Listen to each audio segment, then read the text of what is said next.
Well, hello there, you beautiful, beautiful, amazing, wonderful people. It's the weekend. It's the weekend, baby.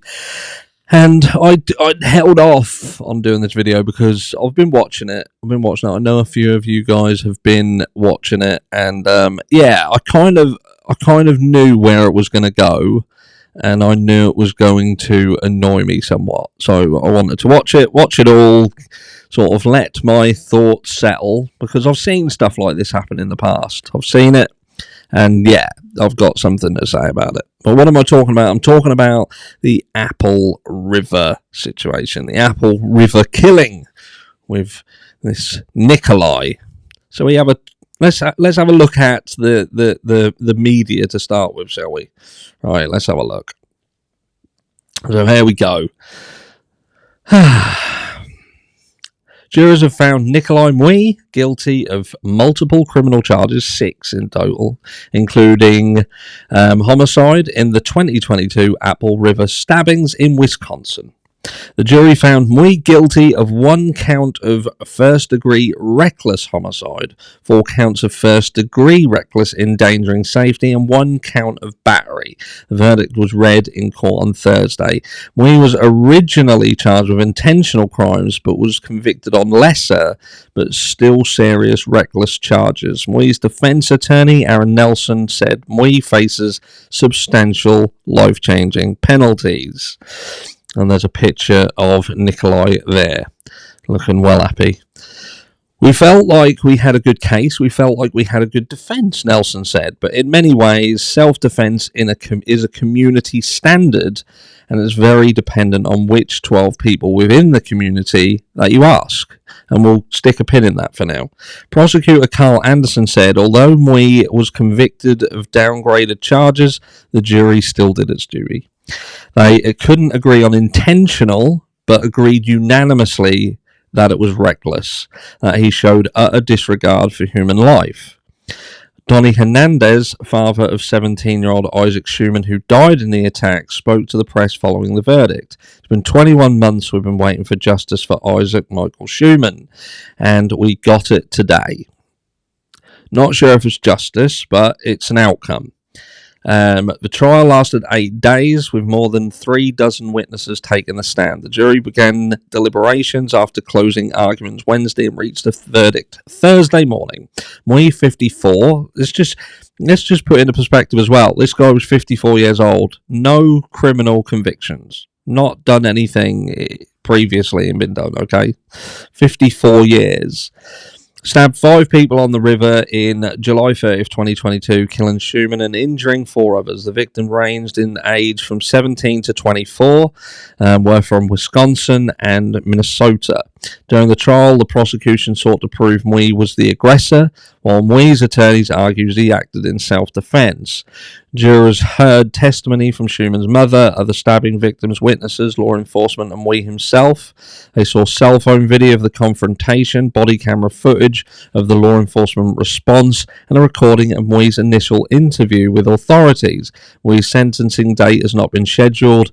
Anderson said Mui could face up to 97 years in prison, so he'll get out when he's around 150 years old. There you go. So that is the verdict. That's where we are from the legal perspective, if you like. But where are we in the real world? You know, the way things are not in the bubble of courts and the legal system. The reality is, and this is my interpretation from what I saw. And what I saw was a guy who was an older guy being confronted by a group of younger adults. I'm not going to call them kids. They've got a kid mentality, perhaps a hyena mentality.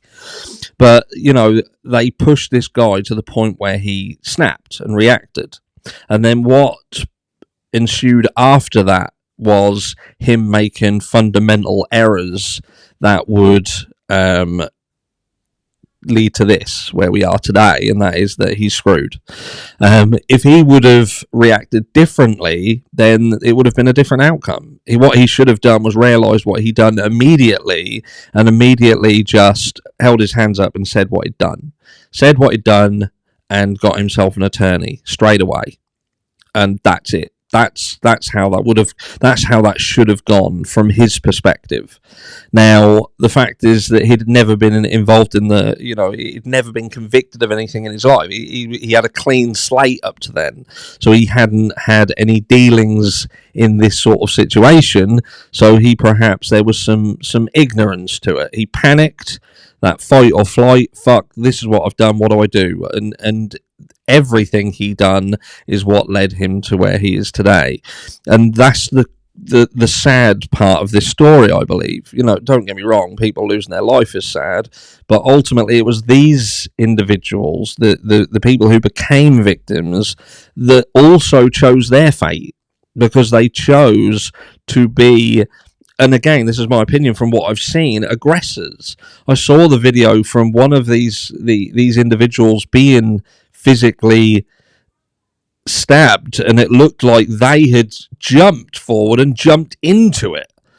So it wasn't like he had lunged forward and lunged to attack himself. From what I saw, this was self-defense.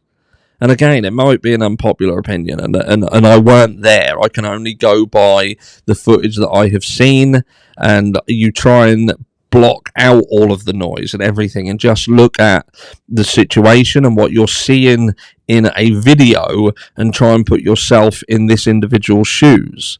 And like I say, the reality from what I saw, and in my opinion, is that they had chose to do what they did, and they picked the wrong person to do it to, and that was the outcome. And again, the downside is we handled the situation afterwards incredibly badly, and that's where he is now. Now, again, it doesn't make it right what he did.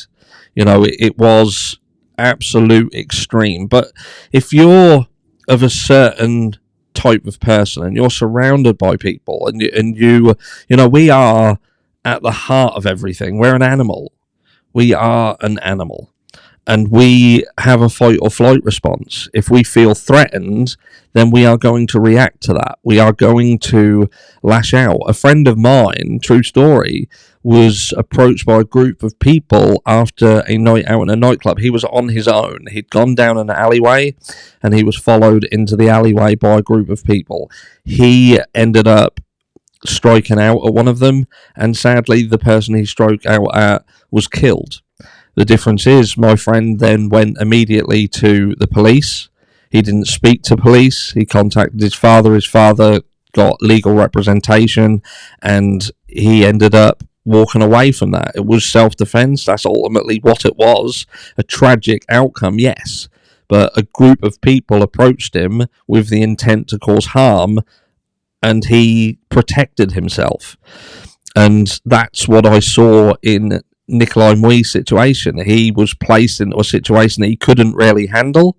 He didn't know how to handle it. He happened to be armed, and what ensued was the death of an individual and the injuries of several others. And you can take from that as you wish. But I think that two sides have lessons to learn here, and that is, if you're in the situation of Nikolai, and that is that if this happens, then don't talk to law enforcement without legal representation.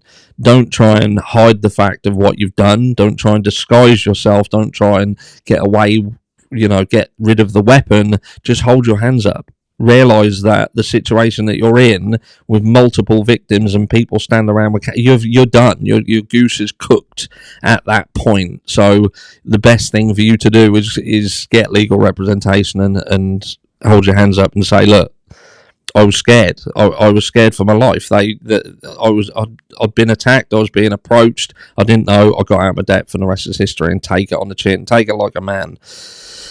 He didn't do that. He didn't do it. He lied. He done multiple things that makes the entire situation then questionable in terms of what sort of a person are you.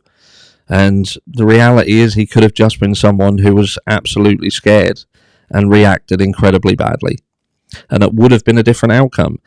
You know, when you're relying upon a jury, he was lucky that, you know, the charges got downgraded to recklessness. And, you know, yeah, it was reckless. It was incredibly reckless. The difference is, it's like this article stated, people's interpretation of sort of defending yourself and what is, you know, is subjective in terms of self-defense and protecting yourself. Unless someone has been walking in that situation themselves, they fully don't understand it. They don't understand how they would react and what they're capable of doing when the right buttons are pushed. And yeah, it is subjective. So you could get one group of 12 people say one thing, another group of 12 say something completely different. Ultimately, he's been found guilty, and he will face imprisonment. And yes, there should be some punishment for it, 100%. Is this an outcome that it truly deserved? That's for you to tell me what you think, because again, that's subjective. But the lessons to be learned, like I say, Nikolai Mui sort of situation, learn to handle yourself properly. And young adults, especially when you're in that pack mentality and you think that you're going to go and fucking play someone up, wind someone up and play the Billy Big Balls, you don't know who you're doing it to. It could be someone who is very, very skilled and very, very capable of hurting you, or it's someone who is just, they're armed and inexperienced, and that panic could lead to something completely different. Both of these sides are in the wrong. That's my conclusion. Let's see what he gets for it. I'll catch you all in the next one.